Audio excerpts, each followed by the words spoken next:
Hi, welcome to this Friday special edition of Hannity. Biden's leadership failures. Now, we begin with a very simple question, and every American needs to ask this question.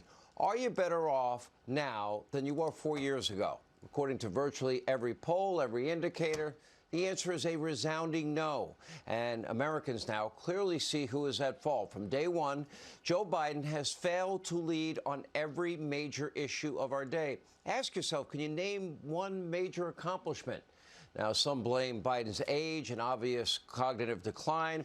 Others believe that Joe's not that bright. No, I tend to believe both, and he's in over his head. But at the very core of Biden's leadership failures is basically his character, or frankly, his lack thereof. Now, for decades, Biden's moral cowardice, poor judgment went under the radar during, easy Senate elections in deep blue Delaware and during an 8-year stint riding Barack Obama's coattails as vice president. And in 2020, during a desperate bid to unseat Donald Trump, the media mob, big tech, countless government bureaucrats, FBI, meeting with big tech weekly, they all worked together to sweep Joe Biden's alleged corruption under the rug. But as a failing president, there is nowhere left for Biden now to hide. Look at this cover. Today's New York Post, 61% believe that your president, Joe Biden, was involved in Hunter Biden's business, something he swore that not once did he ever talk to his son, brother, or anybody for that matter about.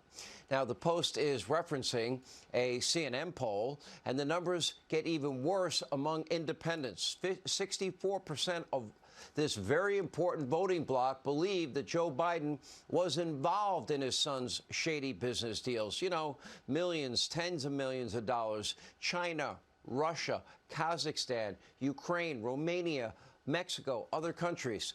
And out of everyone polled who believes Biden was involved with Hunter's businesses, 69% think that Joe Biden broke the law.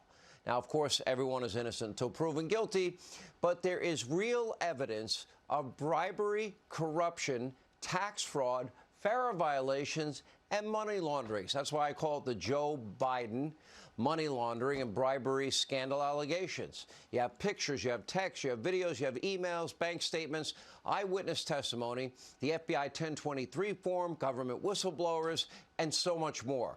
And of course, when you're a top Democrat, none of that seems to matter, especially when it's your executive branch that has your Department of Justice and your FBI. And right now, we have a politicized and weaponized DOJ.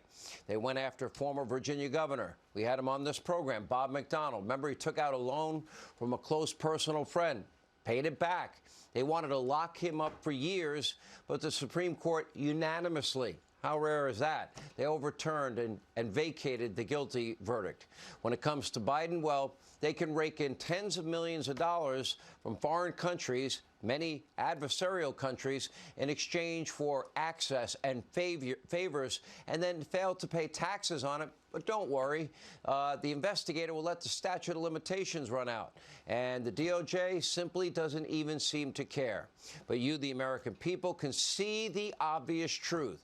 Joe Biden is corrupt. He's dishonest. And it's not just the Biden family business. Biden lies and obfuscates nonstop, constantly. Look at the border. The border's secure. We've been told over and over again. He's done more to secure the border than anyone else before him. There's no crisis at the border, even though Democrats like Eric Adams in New York City, they're now freaking out, as are other towns and cities. You have America's sanctuary cities and states. They can't handle Joe's influx of illegal immigrants. In 3 years, the number may be as high as 8 million illegal immigrants, aided and abetted by your president, allowed into this country. Now, New York City just approved a massive housing complex for illegal immigrants in an abandoned building. In Chicago, O'Hare, the city's international airport, they're now being used as an illegal immigrant shelter. This is completely out of hand. We are certainly better than this, but apparently now Joe is attempting to quell any and all dissent from the left, not by securing the border, but trying to force illegal immigrants. We must now remain in Texas, not Mexico, Texas.